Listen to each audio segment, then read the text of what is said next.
Welcome to Bring Out Your Badass Self, a movement to break your negative thoughts and habits and instead focus on building each other up and encouraging fearless authenticity. Each week, we will get vulnerable and share experiences alongside our guests and audience. Come rediscover your inner badass self. Good morning. Good morning. I'm so glad to be back to a routine.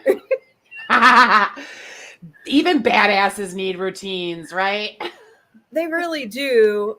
My husband and I just really missed each other on some levels and then didn't miss each other on other levels. So Go on. Yeah, so I came back and like he misses cuddling with me and everything. This morning he was like, "Good morning." And I was like, "Hey." And he was like, "I did not sleep whatsoever." He was like, "You were snoring." I was like, "I am sorry." So whenever I'm congested, I tend to snore. And so he goes, "And then the moment I thought I was going to fall asleep, you then touched me." Like I reached out to him, like I touched him, and I woke him up and he was like, "What?" Oh my gosh, that's so hard, right? And you can't do anything about it. You were sleeping. So you feel, like if I could not do that while I was sleeping, I would, I promise you. I know. So this morning he had to leave early. And of course, he took care of everything. He took care of even leaving early. He took care of Riley, getting her lunch together and everything. But I sent him a message and I was like, "I just wanted you to know how much I love you and how much I appreciate you." And I said, "I'm sorry that I was congestion and it made me snore. And therefore it gave you a rough night's sleep." I'm like, I hope at some point today you'll be able to get a nap, but either way, I hope you have a wonderful day. And so he was like, "I love you too."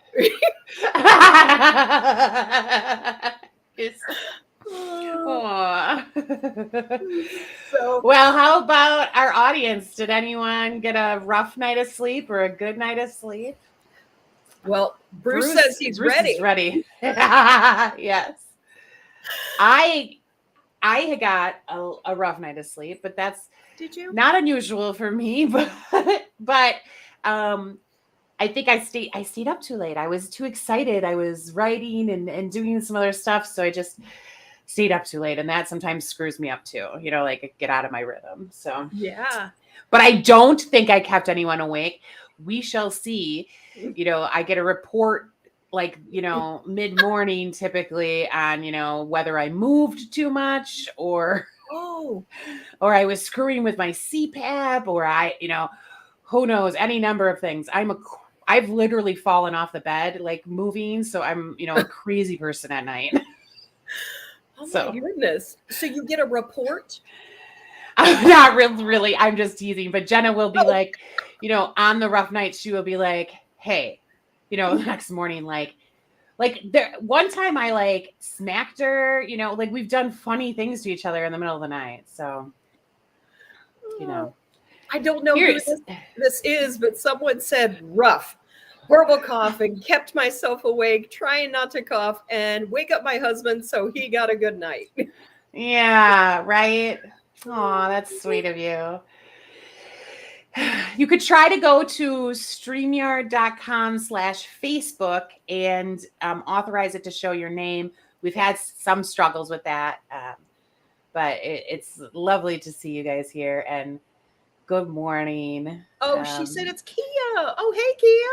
And so she said, "Oh, weird, it doesn't show my name." Yeah, so Facebook.com/StreamYard. You can do it right now, and then it'll show you moving forward. So welcome, Kia. Kia is actually a neighbor of mine, and I know her through Riley, through a friend, and so they were friends with a friend, and now she's actually in my neighborhood as well. So nice. And then someone else that said, "Good morning, beautiful badasses." So good morning. Yeah. So welcome. And so Kate, I got to tell you, yesterday I was exhausted. So I bet. So for those that don't know, I went to a conference and I also had something the week before as well. Oh, it looks like it's Kim. And so I went to a conference. It's called ProjectCon, and we just are nonstop.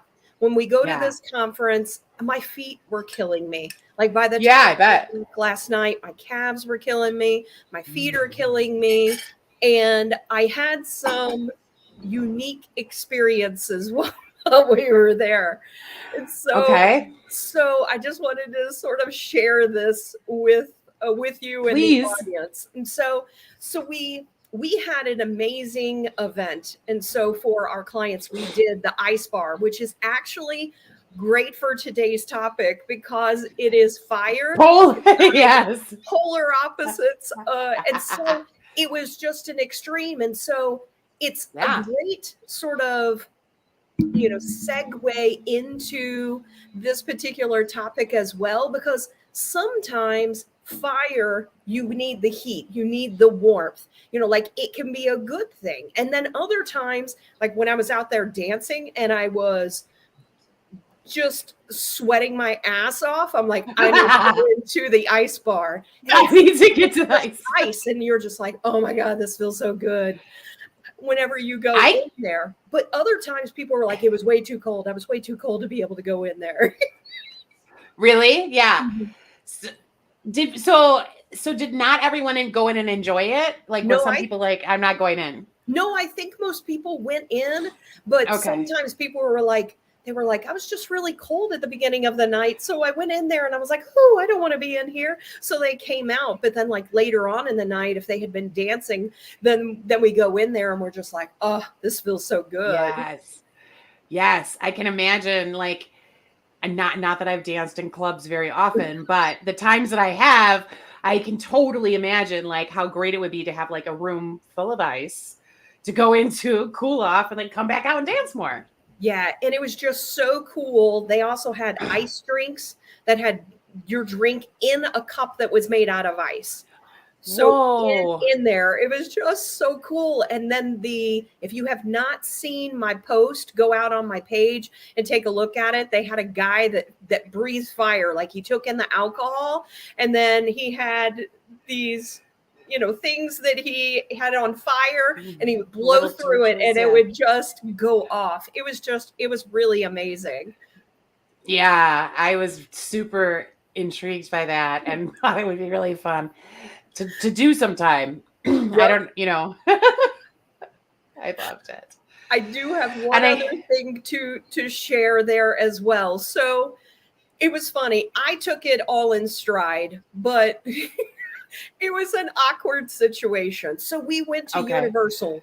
Deltec paid for everyone to be able to go to Universal. So you got to go through Toons and Jurassic Park and then on up into Harry Potter. So it was quite, they blocked off quite a bit of the park for people to be able to go. So Lindsay's like, all right, let's go all the way in the back. She had been there before. She was like, I go all the way to the back and then I work my way back. So we get in there. I'm going to ride a ride. Like I grew up riding rides. I'm not afraid of them or anything. However, all the way up to the front, and we get into the seat and put the thing back. And all of a sudden, the lady was like, okay, well, this has to turn green. And she was like, she goes, was it your boobs? No. She goes, do you have your butt all the way back? And I go, yep. And she goes, can you pull it any more? So I pulled it a little bit more. And she was like, can you pull it any more? And I was like, nope. And she was like, all right. And she was like, very sweet. Like they have exactly what you're supposed to say to people without going, you're too fat. Yeah. And so she was like, all right, I'm going to have you go see my colleague. He's going to check out some things and see what we can do for you. Something along those lines. So I was like, all right, do you want to just go on the ride by yourself? She's like, no, I'll go with you.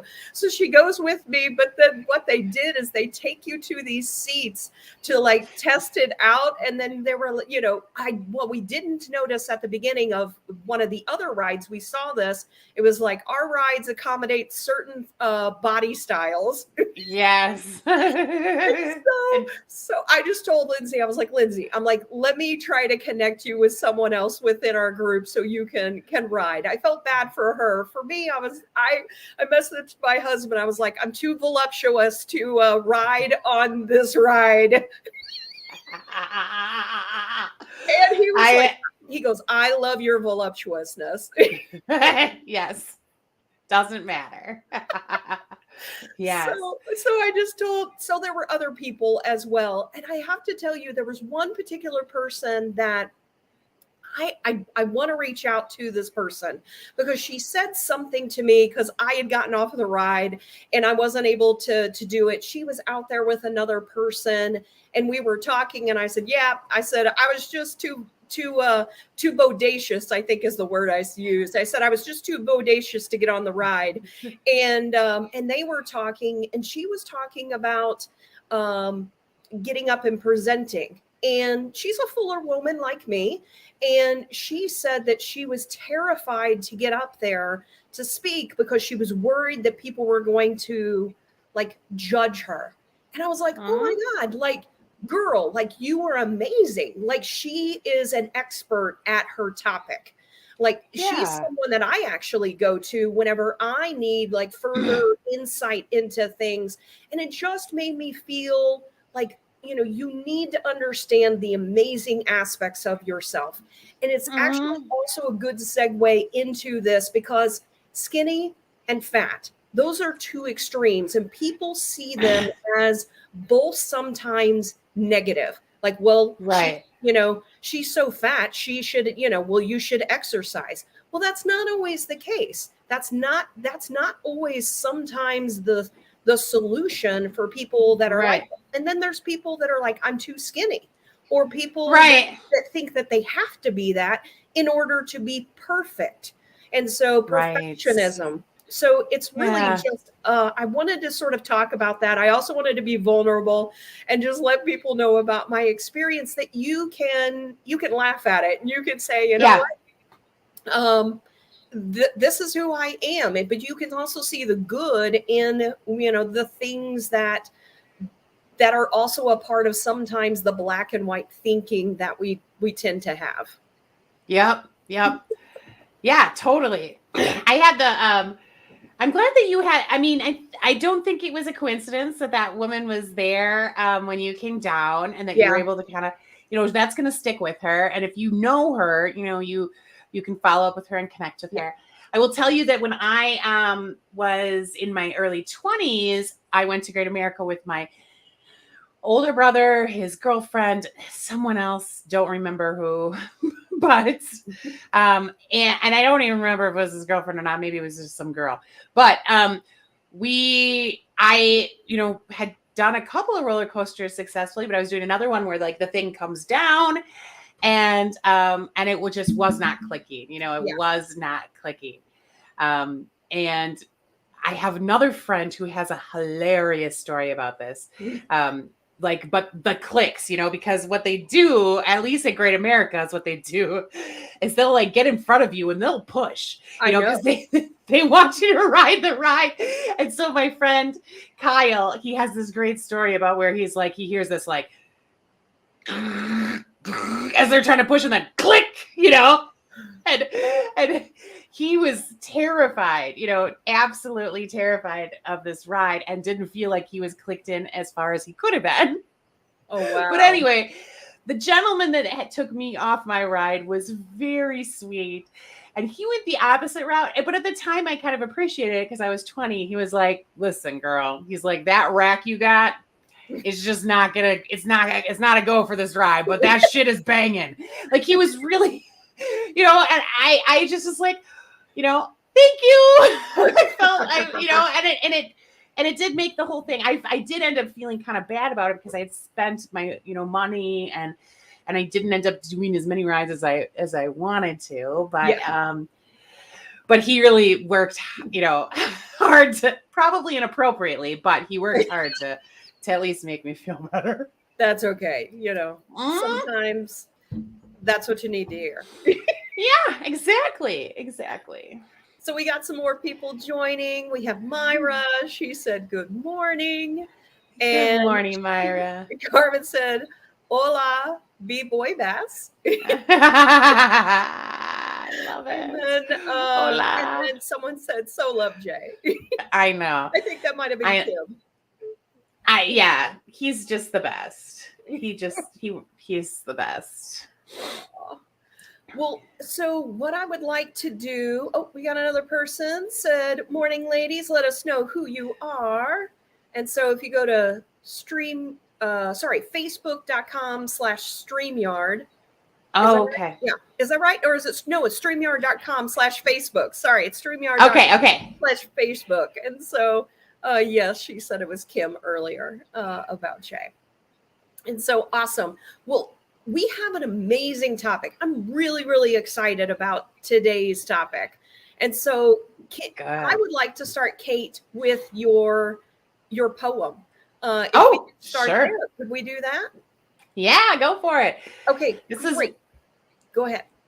is I've been doing more writing, and I wanted to really work on kind of a really simple poem.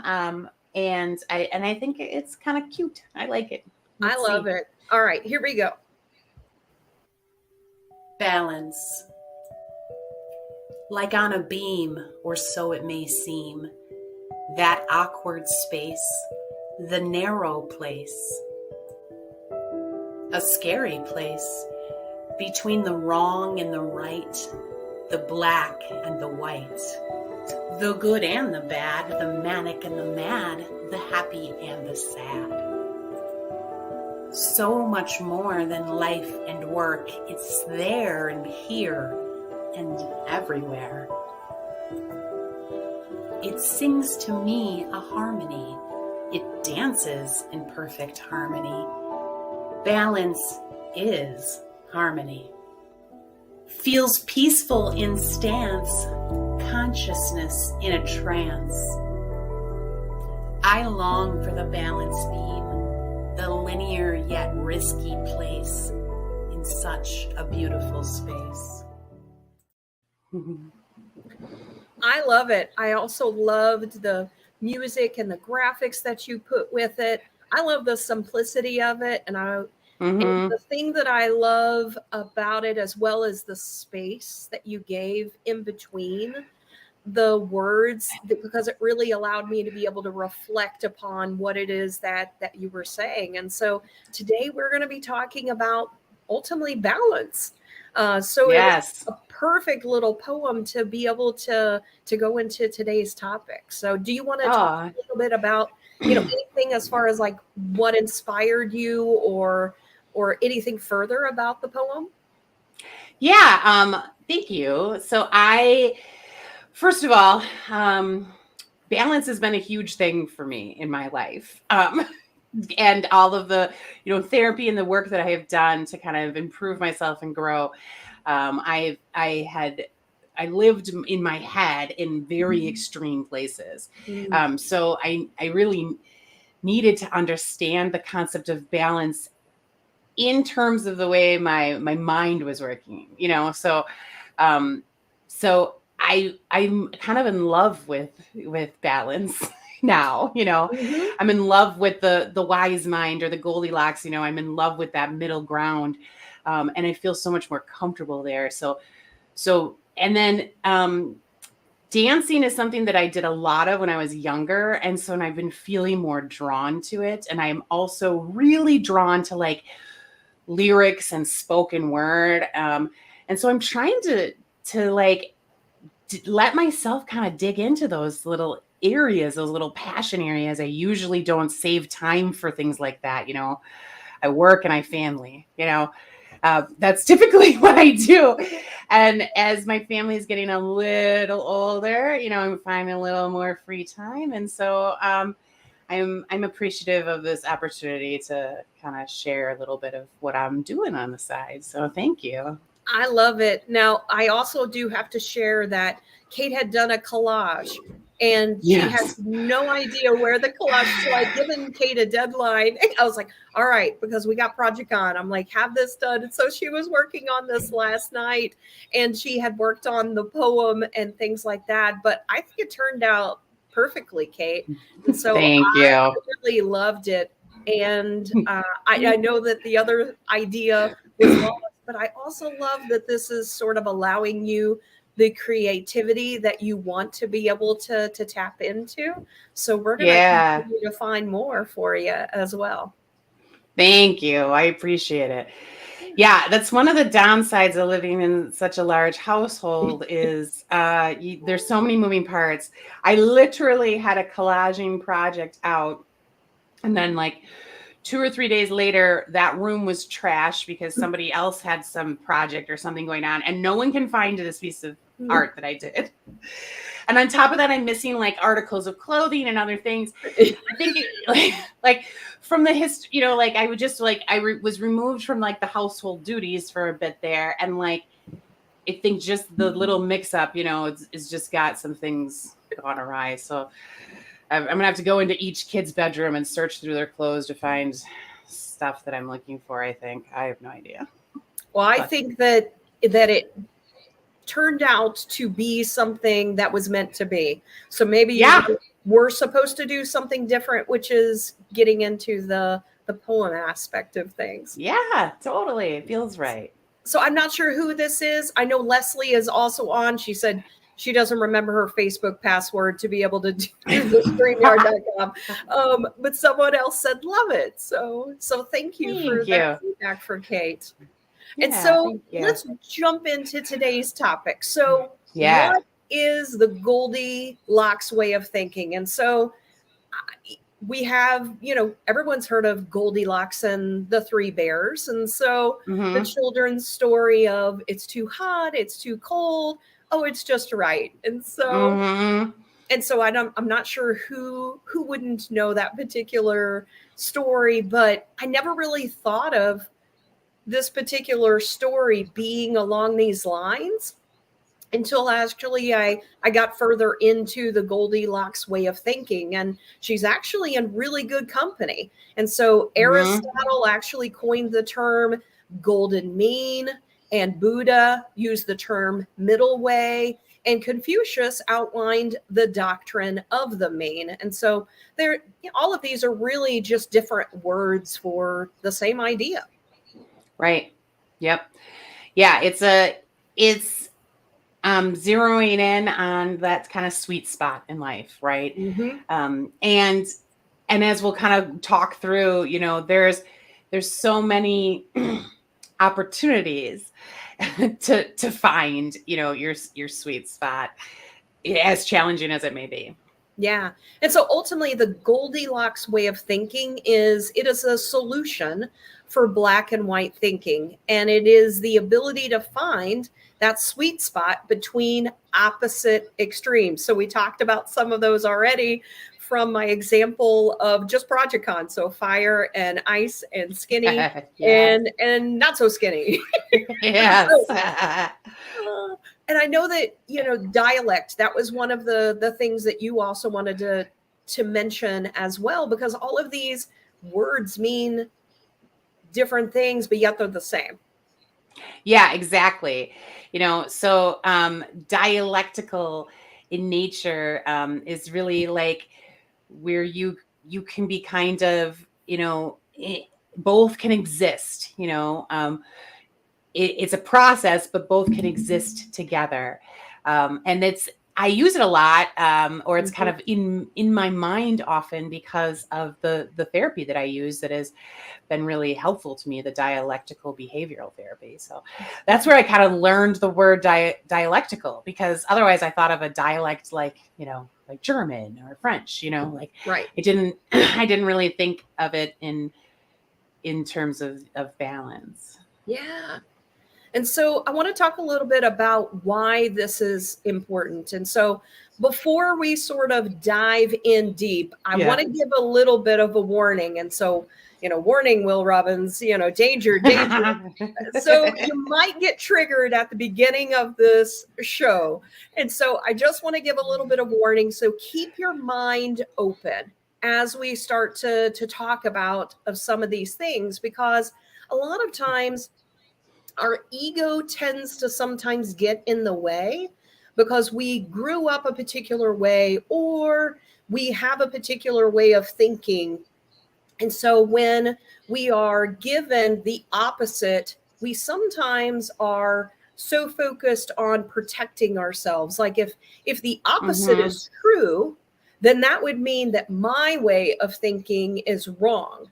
And so the thing to Right. keep in mind is, as Kate was saying, that isn't necessarily true. Like both can actually be true. And sometimes it's finding that middle ground. And that's really what we're going to be talking about today. But we're going to start off with some polarizing type of conversations and talk Right. about some uncomfortable things, and talking about us personally, how we believe in our personal lives. Then we're going to get into the business side of things and how we can use this particular tool. Yeah. Yeah, I love it. Let's charge full steam ahead. And then just know that if some of these things polarize you, that's kind of the intent. So just get a little uncomfortable with us or vulnerable, and stick in there. We'll be there for you. That's right. So we want to expand the way that you are thinking on both sides. And so black and white thinking, it's also called sort of dichotomous thinking. And it's really the hallmark of borderline personality disorder. And that's sort of the extreme of black and white thinking. However, we all have topics that we have black and white thinking on. It's just sort of a matter of degree away from those that have a mental disturbance. And I know, Kate, you are familiar with BPD, so borderline personality disorder, and you wanted to share a little bit further thoughts there. Yeah. So BPD has such a stigma associated with it, but interestingly enough, and my therapist has reminded me of this over the years, but that borderline personality disorder, although it is a serious personality disorder, at the same time, it is one of the only ones that's curable in the way that you can learn, or you can be taught to avoid these extremes. And so I love that because there are some disorders or diseases, not some, a lot, that you're just born with, and although with BPD, you might always have that tendency, or that might be your kind of in the back of your mind in some ways. At the same time, there's hope in the way that, if you work on it and you want it, you can learn or teach yourself or be taught ways to handle this. And a lot of it has to do with finding balance, of avoiding those extremes. Perfect. So, Kate, some of the dichotomous thinking topics, whenever I started thinking about them, that we deal with in our daily lives, I'm going to just point out some of them. So the first one that comes to mind would be politics. That's very polarizing. Yes. Currently, we have a war. We have two wars, and there's always wars. So wars in general are very polarizing. It's one side against the other. It's my view versus your view. Yeah. Religion can be actually very polarizing as well. And so it's, if you don't believe this way, this will happen to you. If you think this way, if you do these things, these things will happen. Racism, that's very polarizing and has opposite sides of how people think about things. LGBTQIA, that is very polarizing in how people think. And then even like competitors. So what I think about my competition, or what people think about two different types of companies, can be also polarizing. Yeah, without a doubt. I know for me personally, I have struggled with some of these, especially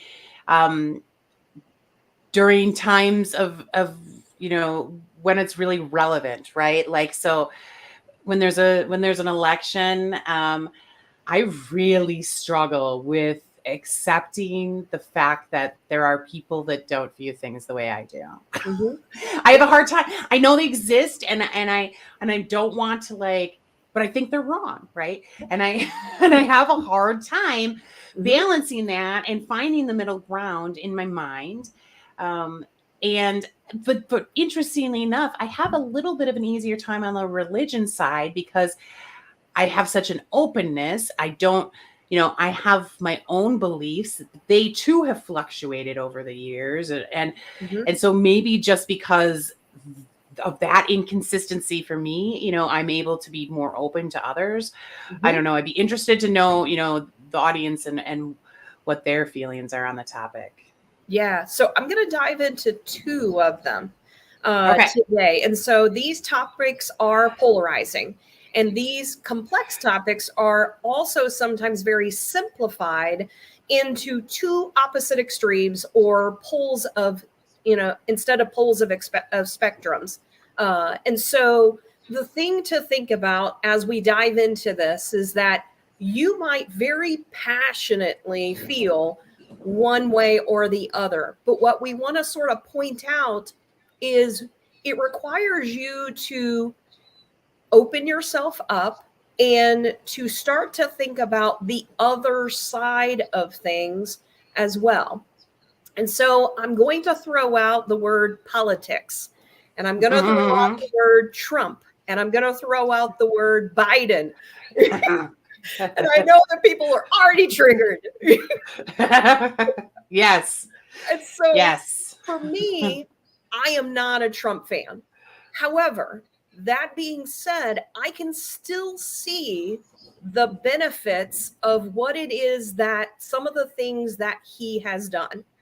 And so what I tend to find, though, is that people look at a person and say, they are all wrong. They are all bad. Everything, is XYZ. It is this. Or they're saying he is all good. Everything he does is right. And he's never wrong. And the other side is, this other way. And it's the same thing with Biden. Like people are like, oh, if you believe in this, then, you don't believe in our country. It's so really. Yeah. Right.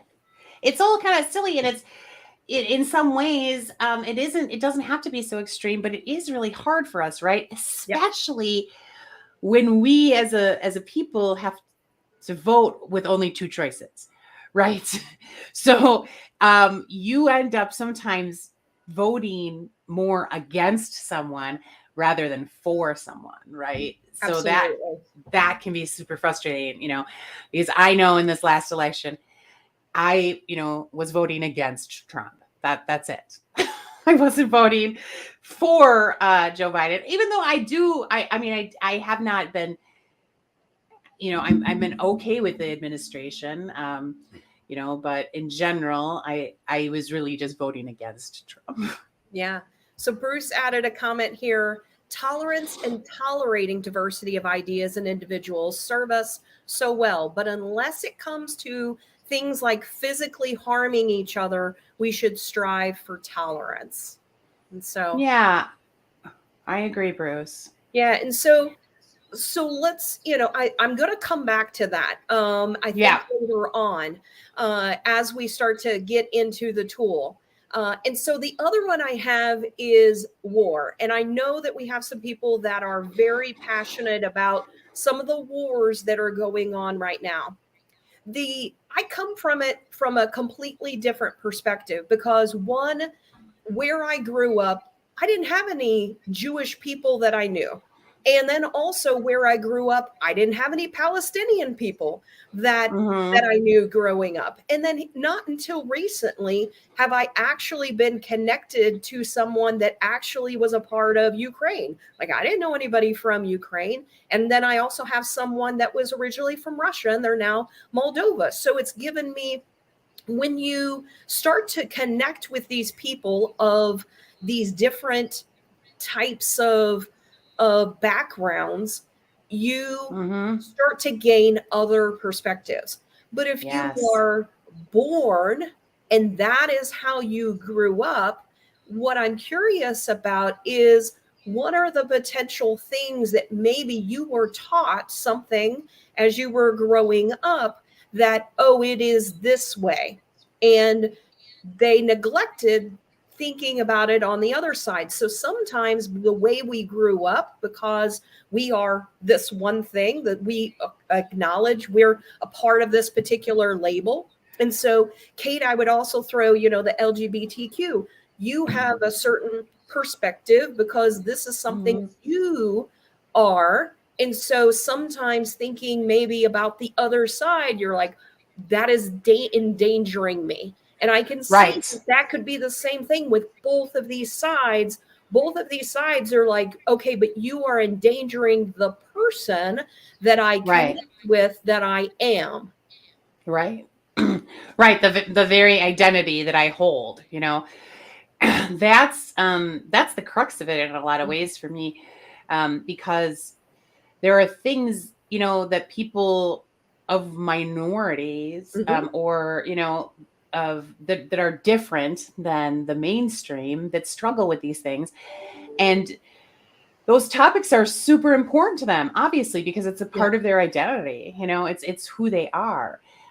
But there's this external pressure and this external opinion about things that people know nothing really about, right?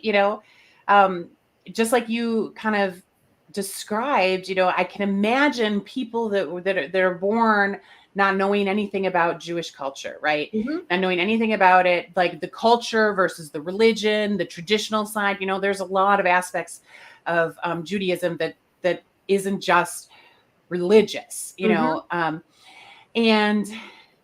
it, that can shape you into being closed-minded if you allow it to be on that other extreme versus, a more open-mindedness. For me growing up, my dad he was born and raised Catholic, very Italian, he's first generation American. So, but he was, he was on the wealthier side growing up because his father was a doctor. And he went to a school where there was a lot of diversity because it was a privileged school, and they worked hard to create that. And he was in an area where there were a lot of Jewish people. And so my dad kind of became fascinated with Judaism and almost converted as an adult when we were kids. And then he just didn't want to put the time into it. I think it's like, I could just, but there's, it's really interesting how these different things in our environment kind of expose us to those and create what we are right now in terms of those extremes. So what I want to do is I don't want to get deep dive into these polarizing topics. Right. But I want you to keep them in mind as we start to think about them related to things even related to your business side of things. So I'm going to pull up something here, and this is the tool that is used. And so I'm going to add this to the stage. So when you start to think about things, think of it on a scale of 1 to 10. So 10 being a particular topic, and then what is the opposite of that? That becomes the 1. Then what is the middle? What would the middle ground look like? And so I want us to think about that. And I have an example for us to be able to think about. So hopefully you can see that. I think it might be a little small, but the 10 is hopelessness. For example, I feel hopeless. But then you look at the other side and it's the rose-colored glasses. It's the Pollyannish. So you don't see anything wrong, like everything's perfect. And so then as you start to come back into, like, from Pollyannish, you have optimistic, but then from 10, you have pessimistic. And then in the 5, you have realistic. So you have the middle ground. And so I want us to think about those types of things, but to go back and use this particular chart. So I used this within our company as I was working with some consultants. So here's an example of how it can be used. They came to me and said, the client has come to us and said that they want an aggressive schedule. So the word aggressive is what triggered them. And so what I Right. asked is, okay, so the client wants aggressive.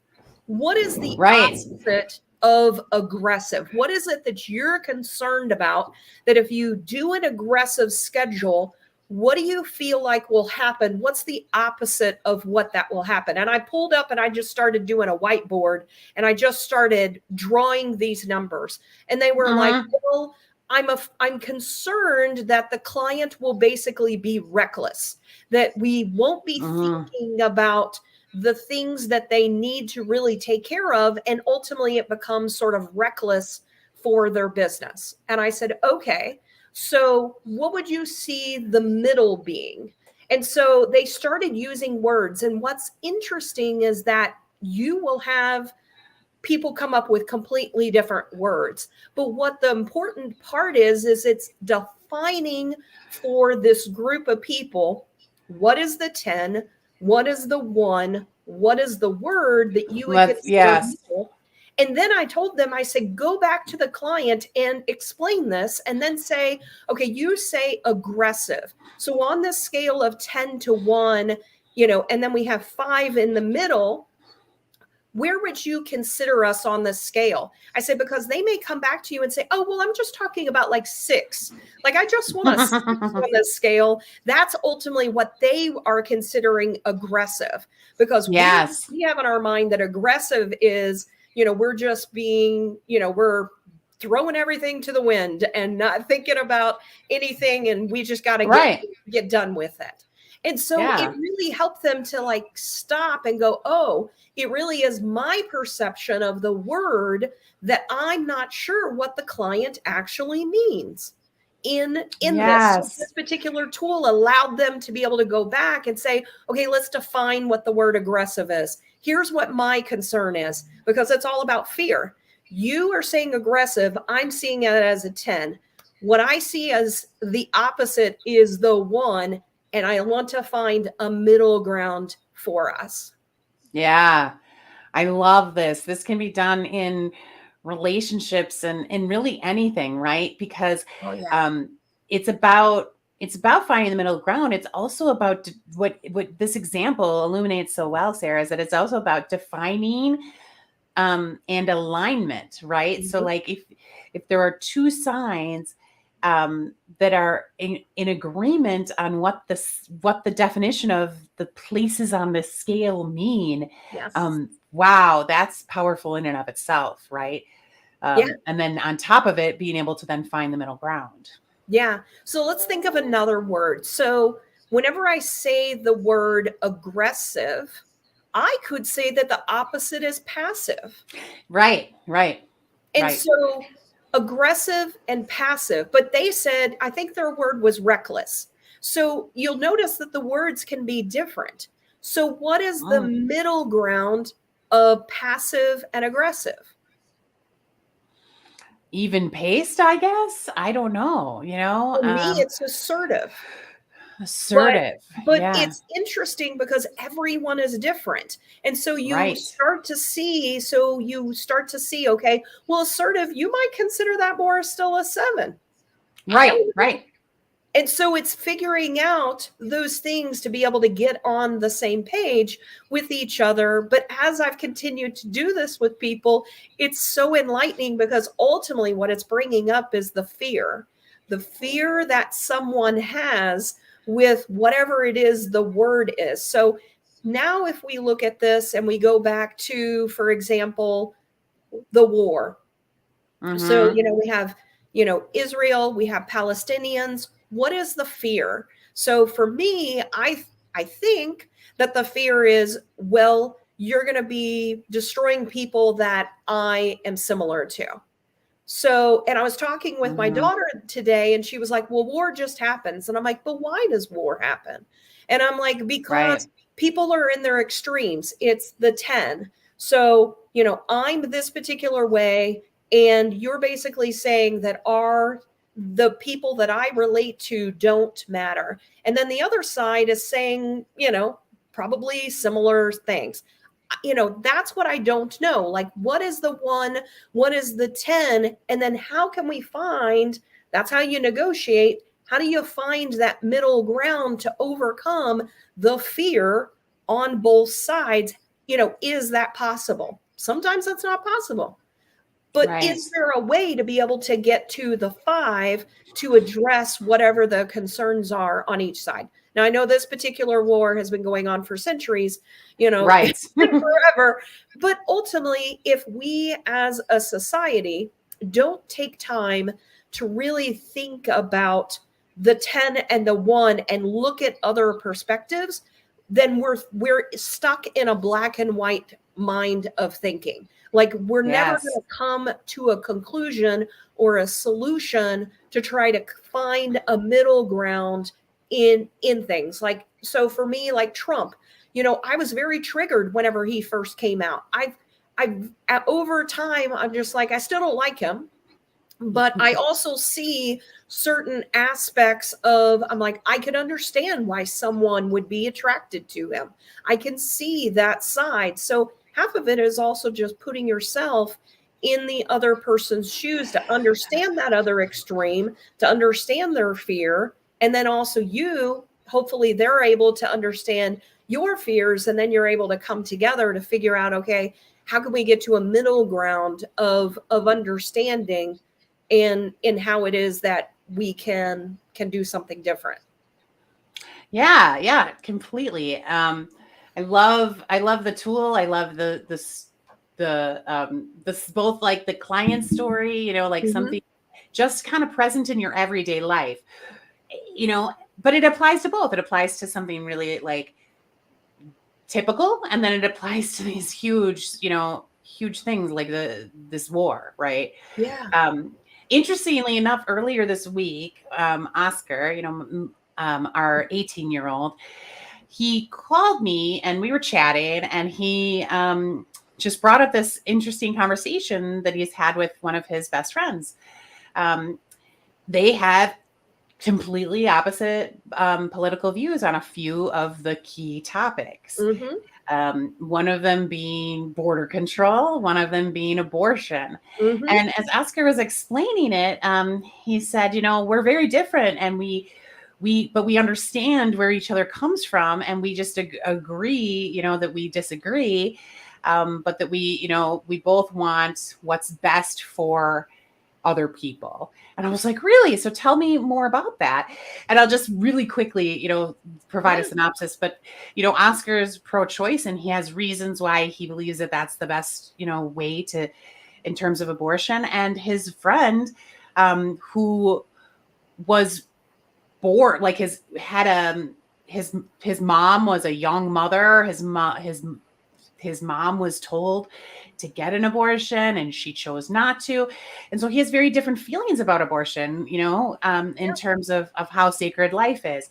And same on the topic of border control, because his father was an illegal alien and was terrible to his mother.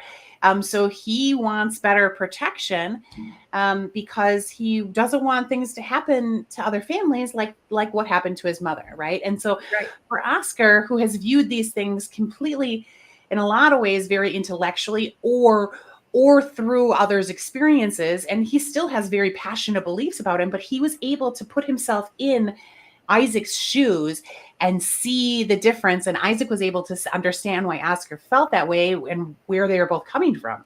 And it was a beautiful thing, right? And and it's great. I didn't even connect that story to the Goldilocks Zone of Thinking, even though we've been talking about, this episode for quite a while, but that just happened 2 days ago, this conversation. Yeah. Oscar.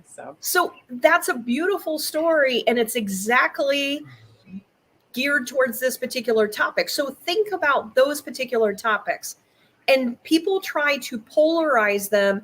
It's this or it's this. No, like it is a complex topic, and everyone has nuances and needs that are completely different. And maybe, one side might be needed for one, and for someone else, it might need to be the other. Why does it have to be it? So the Goldilocks way of thinking is when you think that it is a this or this scenario, it must be this or it must be this. No, it's a very nuanced topic. Everything, for the most part, is pretty nuanced, depending on the perspective of the person that you're talking to. Right. Yes. Something can be straightforward yet risky, right? Mhm. Like a balance beam. That's what, I was thinking Yes. about in that poem, it's very straightforward. It's very linear, but it's narrow. So there's fucking risk on both sides, right?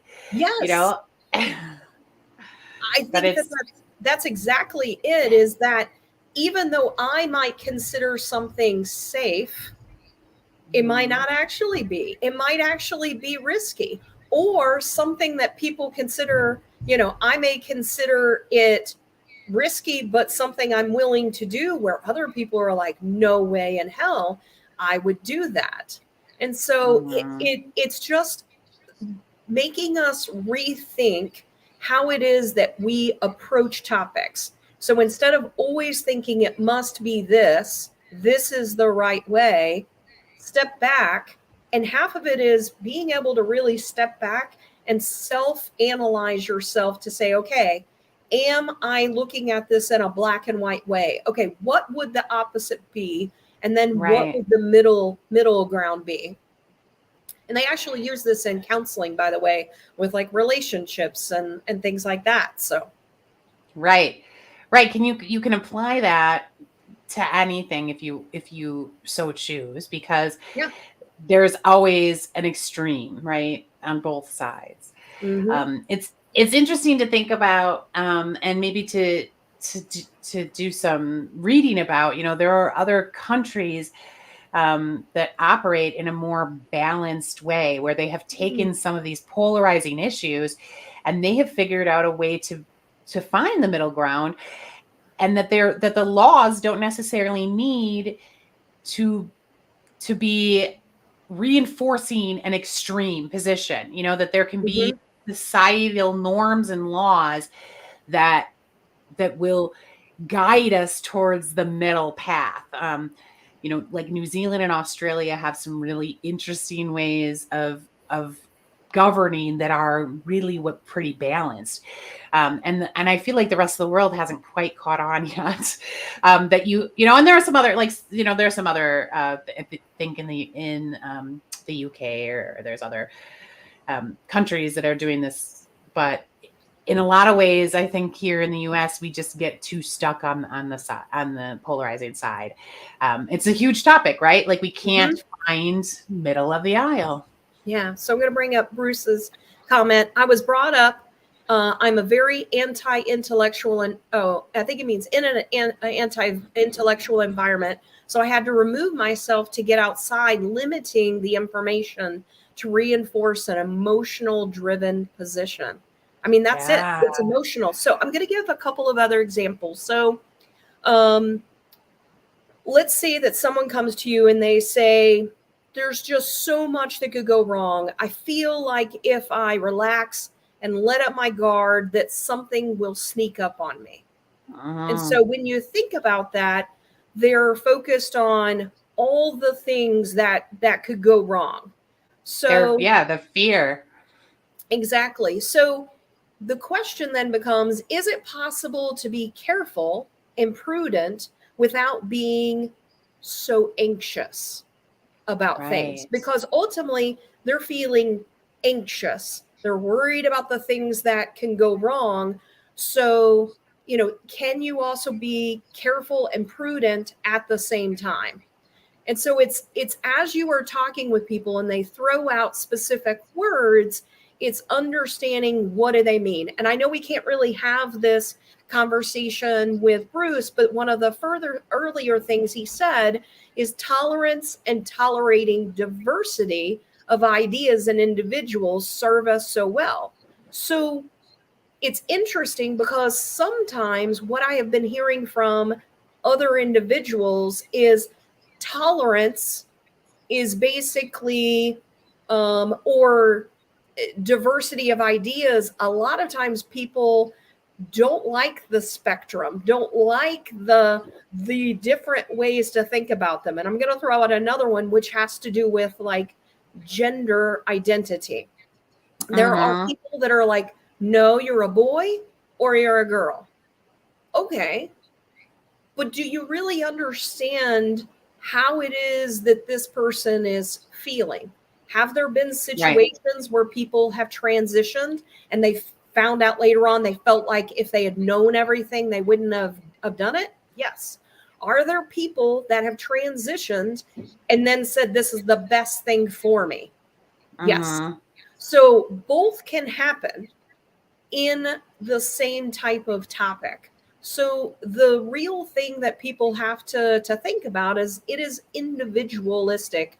It is something that is related to each person, and it's getting that person to understand all of the possibilities that are related to it. So what are the pros of potentially transitioning from a girl to a boy or a boy to a girl? What are the negative aspects? So sometimes we're so concerned about saying, well, there's mental health or people might commit suicide if they don't transition. Well, the opposite can be true as well. There have been people that transitioned and then they found that it was something that they regretted and then start to think about suicide on the other side. So it really can, it is such, all topics for me, I have found the more that I think I know, the more I don't know. Right. Yeah. Yeah. And the topic of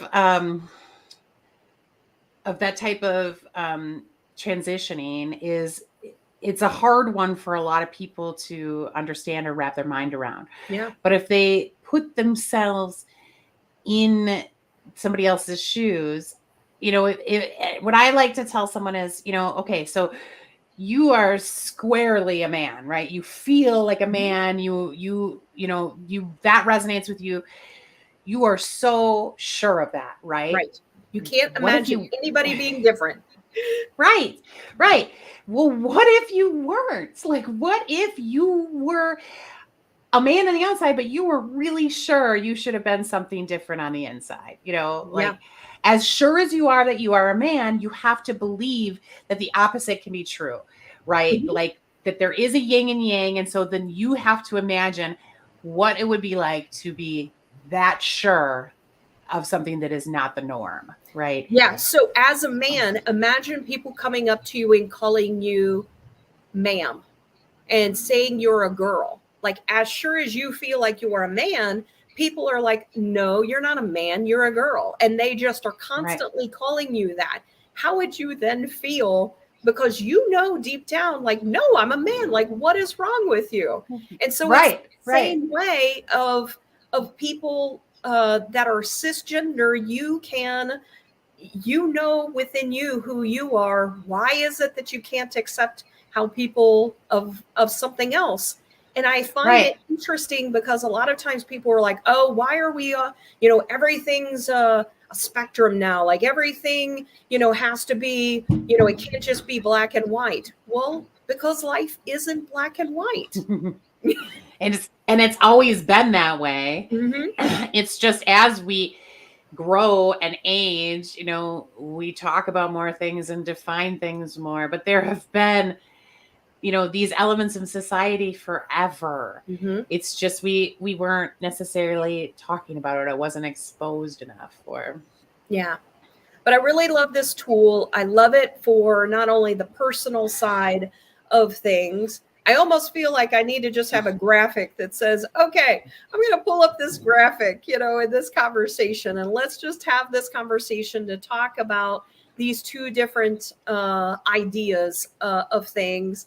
And I really loved it within the business side of things as well, because it really allows you to have a more deep conversation with your client, or dealing with the fears that we have internally about things, because ultimately nobody wants failure. And I will also add in another area of people that tend to have black and white thinking is perfectionism. So people that must be perfectionists. And so I think of Ricky Bobby, you're either first or you're last. It can't be anything else. So if I have any minor flaws in what it is that I have, then I am a failure. And so Mm-hmm. instead of just looking at what I've done could be Right. good, what I've done so far is a great accomplishment, they throw all of it out and say, oh, it's all shit. It's all bad, Mm-hmm. because I Yes. wasn't perfect. Right. You look for those people in your lives because they exist. They on the surface look like they may be lazy or look like they may not be driven to accomplish. Mm, But when you dig in, I've done this with a few people in my life. When you dig in, what's really there is fear of not being perfect. right. So an inability to try because perfection is where it needs to be, and anything less than that isn't good enough, right? Yeah. So look for those people and try to get them to define perfection and define the middle ground and help them with this tool, because they're out there, and like I said, they're kind of showcasing as somebody that isn't driven, but they are just afraid typically.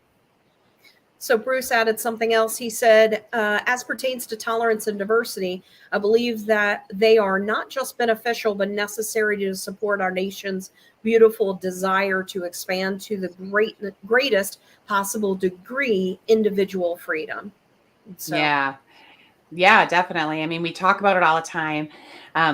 We clearly as a nation don't yet know how to execute it, but yeah. we need to find the middle path. We need to reach across the aisle. We need to make some compromises, and we need to find the middle zone, because that is the sweet spot.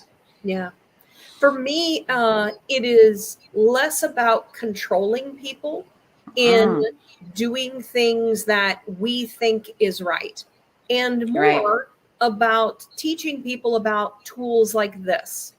To Yes. me, if we were to focus on anything, it would be helping people to see other sides and helping them with the emotional. Like if we did anything as a nation, for me, it would be on the mental side of things.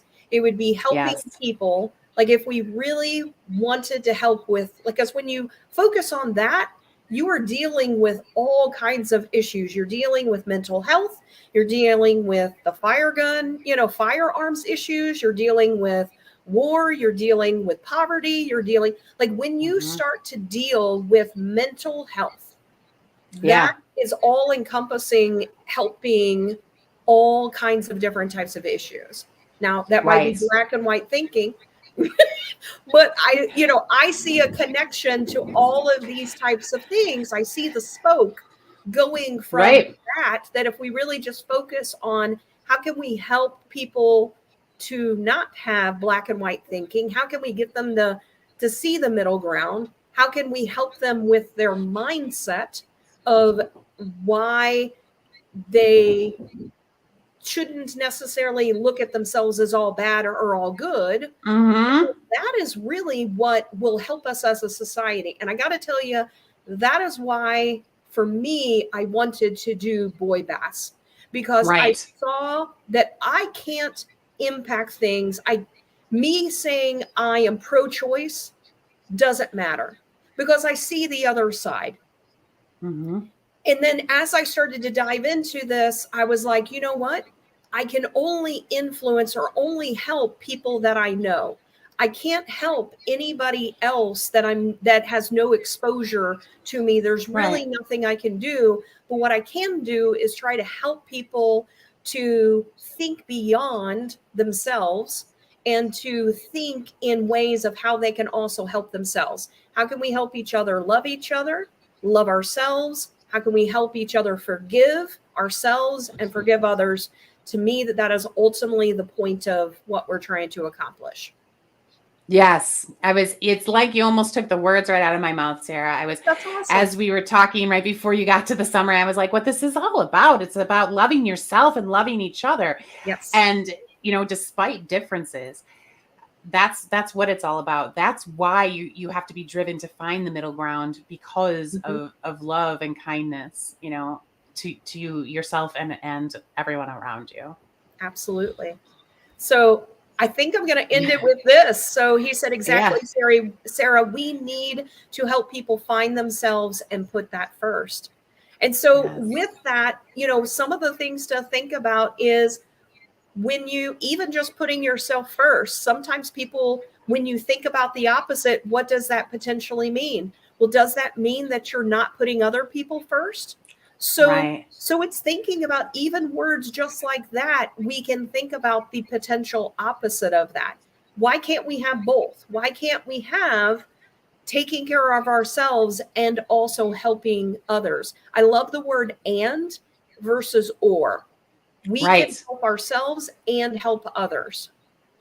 Right. And in some areas in society, we've coined terms that do that, right? We all know about the work-life balance, right? Yep. Like that's a common thing that we talk about, right? Find your balance, right? Yep. And I'll go Why back can't to we talk about a Odessa hate-love has a balance word when here, it by the comes way. to gay people? What? I'm sorry. Oh, and I just wanted to point out he had the word and, by the way. We need to help people Yes. find themselves and put And that first and put ourselves first, hopefully, as well. So sorry, you were saying, right.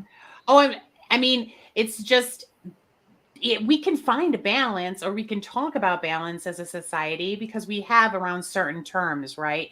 mhm. Like the work life thing. But when we tend to exclude other items that are more polarizing rather than just finding the balance Mhm. and figuring out a way to talk about it differently. Yeah, I love it. So I love it balance, too. middle ground, Middle ground. Goldilocks, just Yes. right, not too hot, not Just too cold. this one's just right. Not too hard, not too soft. Exactly, Just right. just right. And that is badass, right? Because It is. because in and of itself, when these things are polarizing and you are pushing yourself toward a middle ground, you're kind of carving a new path. That's You badass are. to push for something that balances the extremes, because that's not necessarily usually the popular way. Yep, exactly. I do have to tell you, it was quite surreal and touching that when I was at ProjectCon, I can't tell you Yes. how many people came up and were talking about you and me, and they were just like, "Oh yeah, I need to introduce you to Sarah. She's badass." Like I was like, "Oh shit!" I'm like, I've rebranded myself. I'm now just known as badass. It's not a bad thing to be known as, I don't think. But So I it's said the same amazing. thing about you as well. Someone asked me, and I understood as I was listening to them, I understood why they were asking. But at first I was like, oh, they asked about you. They were like, does Kate have cancer? And I said, no. I go, no, she's just a badass. I'm like, she just has her head shaved. She has a tattoo in the back. And they were like, oh, and they started talking about themselves and how they had dealt with cancer. So they were like relating. They thought that was something that you were dealing with because that's something they had dealt with. But I was just like, no, I'm like, she's just a badass. Yeah. It is one of the things, that I do. One of the reasons why I do like being bald is I for women that have hair loss for other reasons or whatever, I like the whole, example of you can be whatever you want. And Mhm. just because you're a woman doesn't mean you have to have hair. Yeah, You just don't. I So, but agree. I also got my hair done a little bit more, by the way. it's great. And it really was popping at the conference, especially in the ice bar.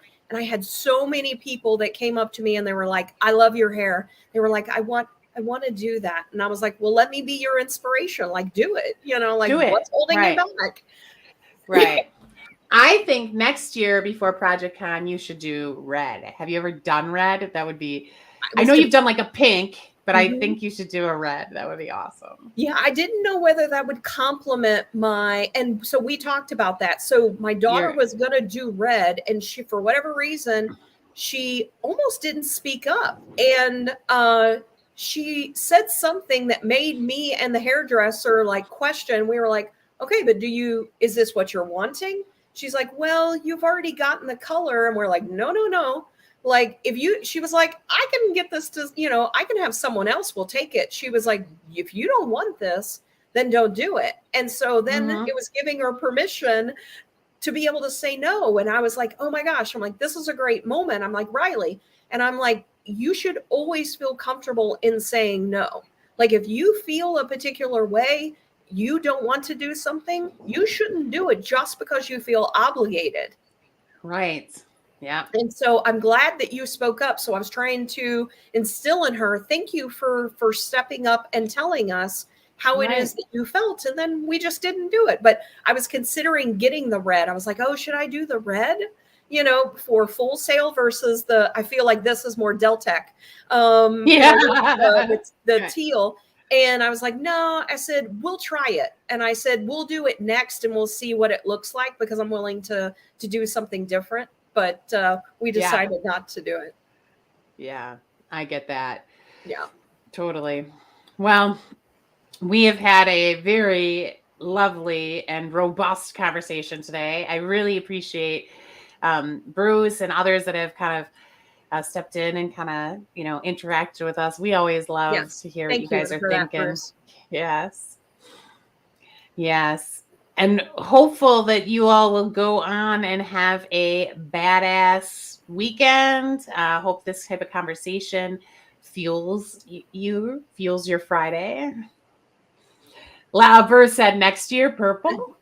I've done Purple must purple. be his favorite color. Yeah, It you have must done be, purple. yeah. And so I have done purple. I did purple, pink, and the teal all at one time. Yep. I had like just a pink strand. And so, Yeah. yeah. I remember that. It was really pretty. Yeah. So, well, thank you everyone for joining us. I love this topic, Kate. I hope that people will use this tool beyond just their work environment, but thinking about it beyond as they're talking with friends or family and things like that, but also especially within the business side, bringing it up and having that conversation with clients to really get on the same page. Yep. Our employees, whatever Yep. needs to be done.